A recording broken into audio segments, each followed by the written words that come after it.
Welcome back to the channel. Listen, today I want to talk about these perilous times that we're living in. Saints, we are in the last days. When I say last days, I mean that we're in the beginning of these last days. I know this because the scripture gives us guidelines of what we shall see before the actual time of Jesus's return.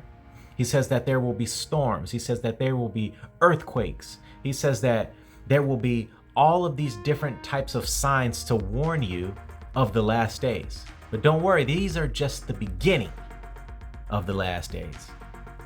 Today, we're walking in some perilous times. I know this because in 2 Timothy chapter 3, it reminds us of what these perilous times shall look like. This entire year, we've been watching spiritual public figures fall short because of sin in their lives. And I realize that each and every one of us will sin at one point in our life or another. But there's some important things we must address in these last days. The important things we must address is that in 2 Timothy chapter 3, verse 1 through verse 7, it talks about what is going to happen in these last days. So let's read it. This know also that in the last days perilous times shall come. For men shall be lovers of their own selves, covetous, boasters, proud, blasphemers, disobedient to parents, unthankful, unholy, without natural affection, truce breakers, false accusers, incontinent, fierce, despisers of those that are good, traitors, heady, high-minded, lovers of pleasures more than lovers of God, having a form of godliness, but denying the power thereof. From such turn away. For of this sort are they which creep into houses and lead captive silly women laden with sin, led away with divers lusts, ever learning and never able to come to the knowledge of the truth. Saints, if you reread these 7 verses 3 times over, and you just begin to think about some current day events that are going on, you are going to realize that the scripture is spot on in how it's talking about these perilous times that shall happen before the return of Jesus Christ.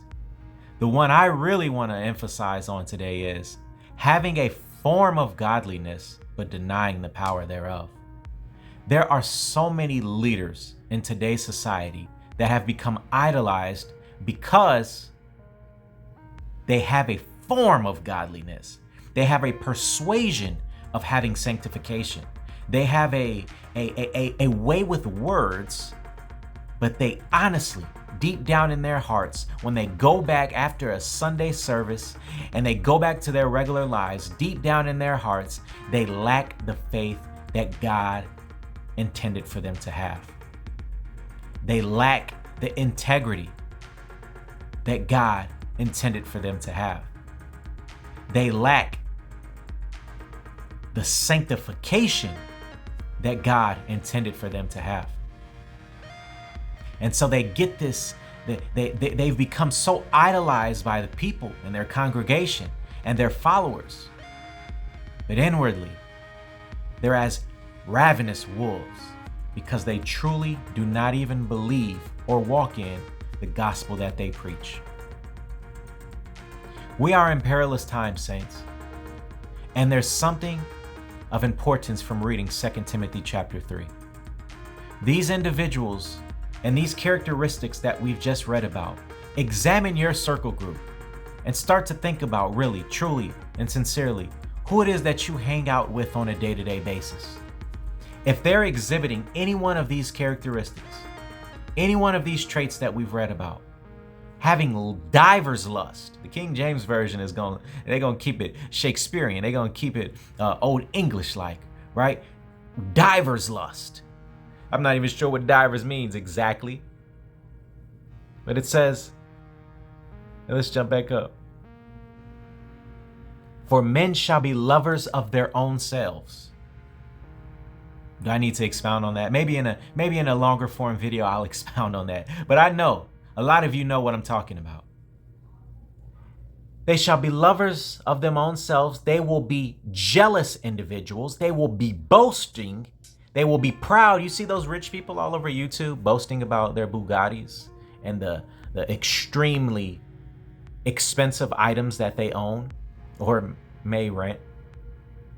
Blasphemers, disobedient to parents. Have you seen kids as disobedient as kids in today's generation? Calling their mother and fathers by their first name, having no respect for their own household that raised them up. Unthankful, unholy. Here's another good one. Without natural affection. They're not, in today's society, we're not even keeping the natural affections that we have for the opposite sex. We're not even keeping the natural affections that we should have towards our spouse and our significant others. What you see in today's society is completely perverted. They're going away from natural affection. They're false accusers. There's an incontinence.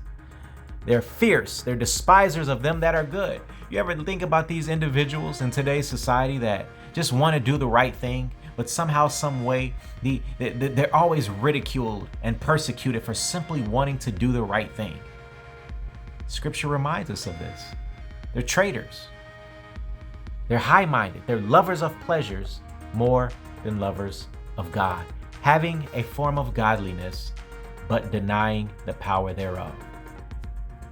There should come a time in your life, saints,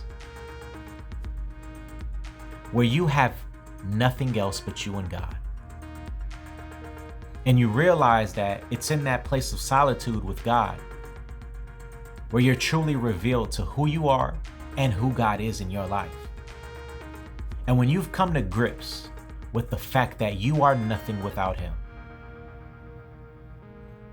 and all that you have is because of Him, and all that you'll ever be is because of Him, you begin to have a level of humility that says to self, God, use me.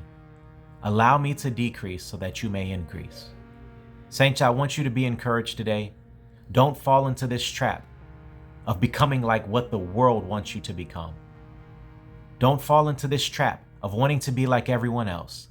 Be the person that God has called you to be, and watch out for these nasty characteristics that we found in Scripture.